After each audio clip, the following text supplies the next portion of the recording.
Hi hello welcome to our channel. నేను మీ సిరి. ఈరోజు మనం చెప్పుకోబోయే కథ మిస్సెస్ అగస్త్య పార్ట్ 37. కథలోకి వెళ్ళే ముందు వీడియోని లైక్ చేసి హైప్ చేసి సబ్స్క్రైబ్ చేసుకోవడం మర్చిపోకండి friends. I am really sorry. నీకు కోపం వస్తుందని నేను అనుకోలేదు. ఇంకోసారి నేను నీకు ఇష్టం లేని విషయాల గురించి అస్సలు మాట్లాడను. ప్లీజ్ బయటికి రా అని ఏడ్ చేస్తూ అన్నాను. మరో 10 సెకండ్ల తర్వాత తలుపు తెరుచుకుంది. టవల్ నడుముకు చుట్టుకొని తల నుంచి కారుతున్న నీటిని వదిలేసి నన్నే చూస్తుంటే, నేనేం చేశానని అలా వచ్చేసా?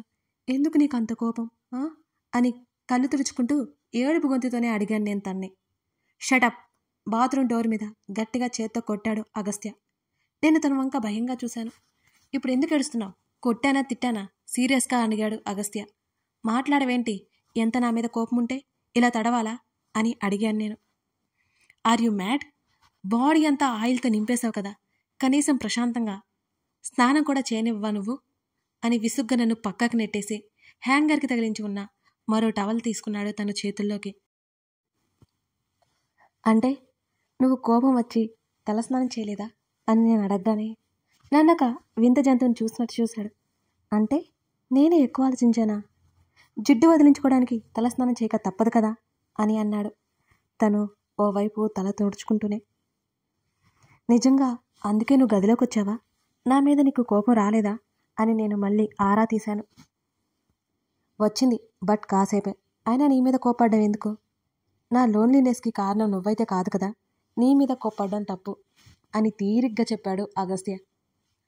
తన అనాలిసిస్కి నాకు ముచ్చటేసింది. తనని హత్తుకోవాలనే కోరికను అక్కడే ఆపేసి, తను ఎప్పుడు నన్ను ఏడిపించడం నీకు ఇష్టం కదా, వెళ్తున్నా అన్నాను విసుగ్గా వెనక్కి తిరుగుతూ. నా చున్నీ పట్టుకున్నాడు గట్టిగా. వెనక్కి లాగడంతో తనకి అతుక్కున్నానో వెళ్ళి నేను నిన్ను ఏడిపించట్లేదు, నువ్వే ప్రతిదానికి ఏడుస్తున్నావు అని చిరాగ్గా చూశాడు అగస్త్య. అబ్బా ముందు వదులు స్వామి అన్నాను నేను. ఇంకోసారి ఏడ్చావంటే కళ్ళు పీకేస్తా అని చెప్పాడు అగస్త్య. నా కళ్ళు కనిపించకపోతే నీకే కష్టం, నా పనులని నువ్వే చేయాల్సి వస్తుంది అన్నాను నేను తన వైపు చూసి తల తిప్పుతూ.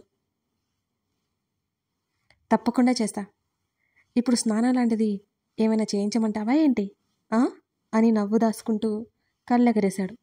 బాబోయ్ వదులు, నేను ఇంటికి వెళ్ళాలి అన్నాను వెంటనే చున్నీ లాక్కుని. మెంటల్ అని తల మీద తట్టి, చూడు శ్రీదా అన్నాడు సీరియస్గా అంతలోనే. తనంత గంభీరంగా మాట్లాడగానే అలర్ట్ అయ్యాను నేను. నా ఫ్యామిలీ అంటే నేను, తర్వాత నువ్వు, అంతే. నీకేమైనా అభ్యంతరం ఉంటే నాకు ఇప్పుడే చెప్పు. మన పెళ్లి తర్వాత ఎలాంటి ఇష్యూస్ రావడం నాకు ఇష్టం లేదు. అంతేకాదు, నువ్వు నాదానివి, నీకు ఇన్సెక్యూర్ ఫీలింగ్ రాకుండా చూసుకోగలను. పొసెసివ్నెస్ కూడా ఎక్కువే నాకు. ఇవన్నీ ముందే చెప్తున్నాను, బికాస్ నా కారణాలు నాకున్నాయి అని అన్నాడు తను. డ్రెస్ తీసుకుని డ్రెస్సింగ్ రూమ్లోకి వెళ్ళిపోయాడు అగస్త్య. ఇక నేను తన ఫ్యామిలీ విషయంలో ఇన్వాల్వ్ అవ్వాలి అని అనుకోలేదు. నేను ఇంతకుముందు కూడా అదే అనుకున్నాను. తన కొడుకు తన మనవడు కలిసి లేరు. తన మనవడు లేని ఇల్లు బోసిపోయింది. ముసలి వయసులో తన మనవడితో ఉండాలి అనుకునే బామ్మ కోరిక ప్రకారం నా వంతు ప్రయత్నంగా అగస్త్యని తన మ్యాన్షన్కి తీసుకువెళ్ళాలి అని అనుకున్నాను. నా వల్ల అదంతా జరగదని తెలిసింది. ఎవరి వల్ల వేటి వల్ల మా మధ్య సమస్యలు మనస్పర్ధలు రాకూడదని ఆ క్షణము నేను గట్టిగా నిర్ణయించుకున్నాను. కాసేపటికి బయటకు వచ్చాడు తను. ఇంకొక క్షణం ఆలస్యం చేయకుండా గట్టిగా హత్తుకున్నాను తన్ని. ఇంకోసారి ఇలా చేయను. నీకు ఇష్టం లేకపోతే నేను ఏమీ చేయను. నీకు ఇష్టం లేదని నాకు తెలియదు కదా. నీకు నచ్చనివి ఏమైనా ఉంటే నాకు ముందే చెప్పే, సరి చేసుకుంటాను. ఆ టాపిక్ రాకుండా చూసుకుంటాను. కానీ నీ కోపం తెచ్చుకోకు. నీ కోపం అంటే నాకు చాలా భయం. ఇంకా మన వల్ల వేటి వల్ల మన మధ్య దూరం రావడం నాకు ఏమాత్రం అసలు ఇష్టం లేదు అని ఉద్వేగంగా చెప్పాను. ఎందుకంత కంగారు పడిపోతున్నావు? ఓవర్ రియాక్ట్ అవ్వకు. నా తల మీద ఒక చెయ్యేసి మరొక చేత వీపు మీద తడుతూ మెల్లిగా అన్నాడు. నాకు ఏది అనుభవంలోకి వచ్చాక కానీ అర్థం కాదు అన్నాను నేను. ఇప్పుడు ఏమైందని అని అడిగాడు తను. ఏమో. ఉఫ్ సరే కానీ ఫ్రెష్గా స్నానం చేసి వచ్చాను, నీ జిడ్డు అంటుకుంటుంది అని అన్నాడు అగస్త్య. తన మాటలకి తలెత్తి చూసి మూతి తిప్పేశాను అలకగా. నువ్వేం మనిషివయ్యా? అందుకే నిన్ను ప్రవరాకిడు అనేది. ఊరికే కాదు, అమ్మాయి దగ్గర జిడ్డు గిడ్డు అంటున్నావు. ఒకప్పుడు వద్దన్న ముద్దులు హగ్గులు అంటూ ఎప్పుడు వెంటే ఉండి తనతో పాటు వెంట తిప్పించుకునేవాడు అని పైకి అన్నాను అనుకున్నారా? అబ్బే అస్సలు కాదు. లోపల గొనుక్కున్నాను. అలా అంటే ఇప్పుడు ఏకంగా ఏం జరుగుతుందో నేను ఊహించుకోవడానికి కూడా పెద్ద టైం పట్టదు. ఏదైనా చేసేయగల సమర్థుడు మరి. నా ఆలోచనలో నేనుండగా ముందుకు వంగి నా పెదాలను ముద్దాడి వెనక్కి జరిగాడు. నేను ఆ విషయం రిజిస్టర్ చేసుకునే లోపే ఇదంతా జరిగిపోయింది. కళ్ళు టపటపలాడిస్తూ చూశాను, నోరు తెరిచి. కోపం తగ్గించుకోవడానికి ప్రయత్నం చేస్తాను అని అన్నాడు నన్నే చూస్తూ అగస్త్య. అదే కదా పెద్ద వింత. తనలో ఈ స్మూత్నెస్ ఇష్టం అనుకుంటున్నారా? అబ్బే అస్సలు కాదు. ఏదో అప్పుడప్పుడు అంతే. నా అగస్త్య, నా రావణ్ సీరియస్ ఫేస్తో ఉంటేనే ఇంకా అందంగా ఉంటాడు మరి. నా కోసం మారుతాను అనడం నాకు చాలా చాలా నచ్చింది. ఇంకా గట్టిగా పట్టేసుకున్నాను తనని వదలకుండా. జిడ్డు అంటే ఒప్పుకోను అన్రొమాంటిక్ ఫెల్లా ఆనబోయి కూడా చివరి క్షణంలో ఆగిపోయాను. ఎందుకంటే ఇప్పుడు రొమాంటిక్ సినిమా చూపిస్తే కష్టం కదా మనకి. అమ్మో ఆరైపోయింది, ఇక స్టార్ట్ అవుతాను, పార్లర్కి కూడా క్యాన్సిల్ అయిపోయింది అని అన్నాను నేను వస్తాను, వెయిట్, అంకుల్ని ఒకసారి చూడాలి అని అన్నాడు. నన్ను వదిలి ఫోన్ దగ్గరికి వెళ్ళాడు అగస్త్య. డాడీ మీద తను చూపిస్తున్న బాధ్యతకి నాకు చాలా ఆనందం వేసింది. అక్కడే డిన్నర్ ఉండాలి అప్పటి వరకు అన్నాను నేను. చూద్దాం అన్నాడు తను. కుదరదు, ముందైతే వెళ్దాం పదా అని అన్నాడు నాతో పాటే బయటకు వస్తూ అగస్త్య. తన స్కూటీ తర్వాత తెప్పిస్తానడంతో తన కారులోనే తన పక్కన సెటిల్ అయ్యాను. ఇద్దరం మా ఇంటికి బయలుదేరాం. తను డాడీ గదిలోకి వెళ్ళాడు. నేను ఫ్రెష్ అవడానికి నా రూమ్లోకి వెళ్ళిపోయాను. నేను వచ్చేసరికి డాడీతో తను సీరియస్గా మాట్లాడుతూ కనిపించాడు. నన్ను చూసి మాట్లాపేశారు. ఆలోపే పని మనిషి భోజనం ప్లేట్తో లోపలికి వచ్చింది. ఆవిడ చేతిలో ప్లేట్ తీసుకుని పంపేసి డాడీని సరిగ్గా కూర్చోబెట్టి మెల్లిగా తినిపిస్తున్నా. ఇందాక మీరు ఆపేసిన మాటలు ఇప్పుడు మళ్ళీ మాట్లాడండి అని అన్నాను నేనే. మాటలా? అదేం లేదు బేబీ. తలస్నానం చేయడం వల్ల అలాగే క్లిప్ పెట్టి జుట్టు వదిలేసి వచ్చా కదా, రేగిన జుట్టుని సవరిస్తూ అన్నారు డాడీ. నేను నమ్ముతానా ఏంటి వీళ్ళ మాటలు? మీరు కూడా తనతో చేరి అబద్ధాలు మొదలుపెట్టారుగా? అగస్త్య వైపు చూసి కన్ను గీటాను నేను. అంకుల్, ఇదేమైనా బాగుందా? తిరిగి నా మీదకే వచ్చేసరిగా అని అన్నాడు తను భుజాలు కదిలిస్తూ. ఏం లేదురా, రామ్ వల్ల మనం ఎంత నష్టపోయామో తెలుసుకున్నాను. ఎంతో నమ్మినవాడు ఇంత మోసం చేస్తాడని నేను అనుకోలేదు అని అన్నారు డాడీ.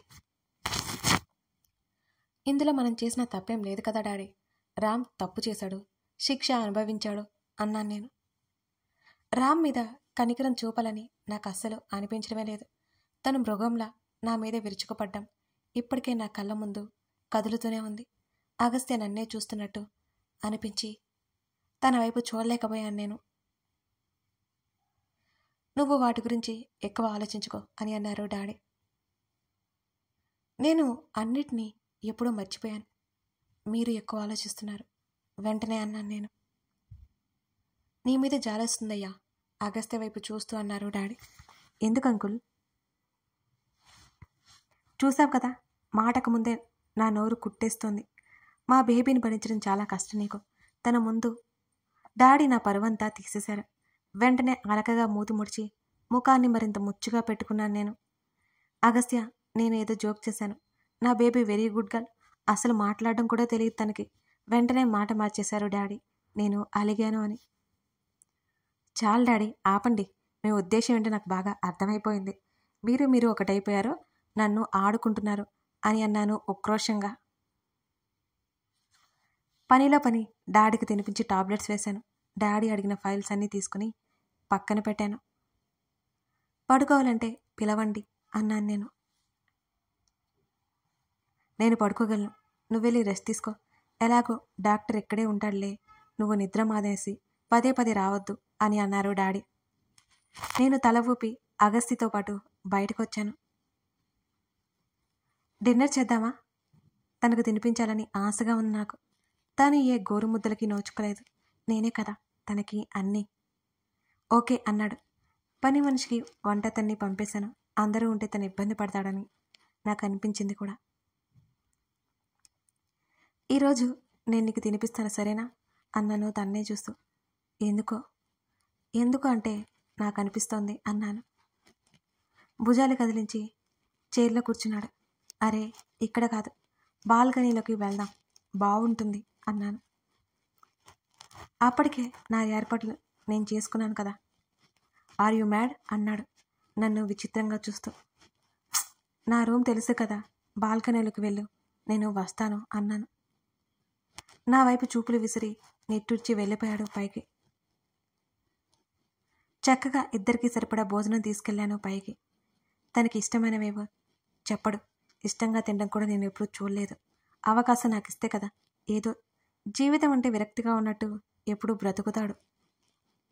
నాకు నచ్చినవి తీసుకెళ్ళిపోయాను. మరి నేను వెళ్ళేసరికి బాల్కనీలో ఒకవైపు నిలబడి ఆకాశంలోకి చూస్తూ కనిపించాడు తను. ఇక్కడ పరుపు వేశాను కదా, కనిపించట్లేదా నీకో అన్నాను పరుపు మీద సెటిల్ అవుతూ. గోడికి ఆనుకుని నాకు ఎదురుగా కూలపడ్డాడు.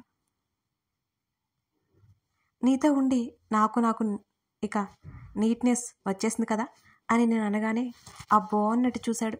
చేతిలో ఉన్న వాటర్ బాటిల్ తీసి నేను పక్కన పెట్టాను. నా చిన్న చిన్న వేళ్లతో కలిపి తన నోటికి ముద్దలో అందించాను. తన ముఖంలో ఒక రకమైన వెలుగు కనిపించింది. బహుశా పైకి కనపడకుండా నవ్వాడేమో. నీకు ఇష్టమైన వంటల పేర్లు చెప్పు అన్నాను పెడుతూనే. నా చేతిని నా వైపుకు తిప్పేస్తూ నాకు ఇష్టమైనవి అంటూ ఏమీ లేవు నా నోట్లోనే పెట్టేశాడు తను. అరే అలా ఎలా ఉంటుంది? నన్ను అడిగితే నేను కిరాణా సామాన్ల కంటే ఎక్కువ లిస్ట్ చెప్తాను తెలుసా అన్నాను. నాకు అలాంటి లిస్ట్ ఏం లేదు, తెలియదు కూడా అని అన్నాడు తను. తనకు తినిపిస్తూ నా బొజ్జు కూడా నింపేసుకున్నాను. ప్లేట్ పక్కన పెట్టేసి హ్యాండ్ వాష్ చేసుకొచ్చి తనకి ఎదురుగా సెటిల్ అయ్యాను. నువ్వు ఈ మధ్య మూడీగా ఉంటున్నావు, ఏమైంది చెప్పు? నువ్వు చాలా మారిపోయినట్టుగా అనిపిస్తున్నావు అని తనకి దగ్గరగా జరిగి తనని పట్టుకుని అడిగాను. అదేం లేదు అన్నాడు అగస్త్య. అదేం లేదు అని నాకు చెప్పుకో. నీతో జర్నీ స్టార్ట్ అయినప్పటి నుంచి నేను గమనిస్తూనే ఉన్నాను. నేను ఆ మాత్రం తెలీదు అనుకుంటున్నావు నాకు అని అన్నాను. నేను ఏదో పెద్ద కనిపెట్టినట్టుగా. అవునా, అయితే మార్పు అంటే ఏంటో నువ్వే చెప్పు మరి. పెద్ద బండ వేశాడో నన్ను ఎత్తిన. అలా అడిగితే నేనేం చెప్తాను? చెప్పు నన్నే చూస్తూ అన్నాడు అగస్త్య. ఈ మధ్య నీకు చాలా కోపం తగ్గిపోయింది, ఇంకా దేని గురించో పదే పదే ఆలోచిస్తున్నట్టుగా ఉన్నావు అని డిటెక్టివ్లా చెప్పాను. మరి ఎంతైనా నేను శ్రీధని కదా, చాలా గ్రేట్. నేను ఆ మాత్రం తెలివి ఉంటుంది మరి. అంత లేదులే, నెక్స్ట్ మంత్లో మ్యారేజ్ ఉంది. నానమ్మ 10 days ముందు ఫ్రీ అవ్వాలని, నీతో టైం స్పెండ్ చేయాలని అన్నాడు నన్నే చూస్తూ. నిజమే, కప్పలా నోరు తెరుచుకుని అడిగాను.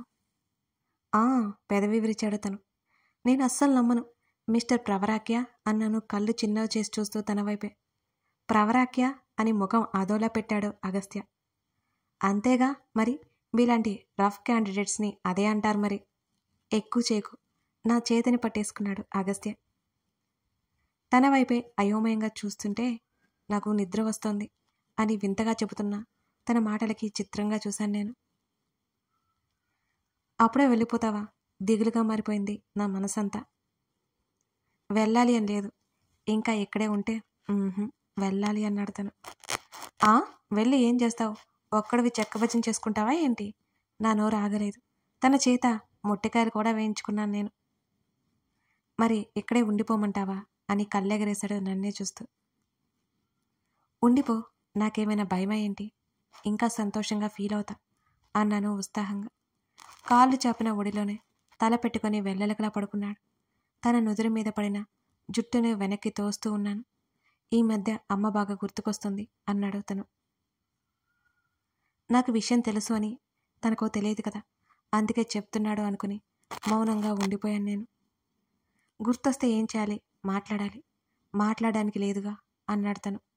లేకపోతే ఏమైంది? మీ అమ్మగారికి ఇష్టమైన ఆమె వస్తువా, లేకపోతే ఆ అమ్మగారి ఫోటోనో ఉంటే మాట్లాడు, అన్నీ మీ మమ్మీకి చేరిపోతాయి తెలుసా. నేను అంతే, మా మమ్మీ గుర్తొస్తే అంతే చేస్తాను అని చెప్పాను. నా మాటకి చిన్నగా నవ్వి, ఎందుకు ఆ ఇంటికి వెళ్ళవో అంటావు కదా అని తను అనగానే తను చెప్తున్నాడని అలర్ట్గా కూర్చున్నాను నేను. కథ కొనసాగుతోంది. ఇప్పుడు అగస్త్య అసలు విషయం చెప్పేస్తాడా? శ్రీధ కనిపెట్టి అతన్ని నా ఇంటికి చేర్చగలదా? ఆమె ప్రయత్నం విఫలమవుతుందా? అగస్త్య కోపానికి బలవుతుందా? ఏమవుతుందో తెలుసుకోవాలంటే ముందు పార్ట్స్ చూడాల్సిందే. కథ నచ్చితే లైక్ చేసి, కామెంట్ చేసి సబ్స్క్రైబ్ చేసుకోండి. Thank you.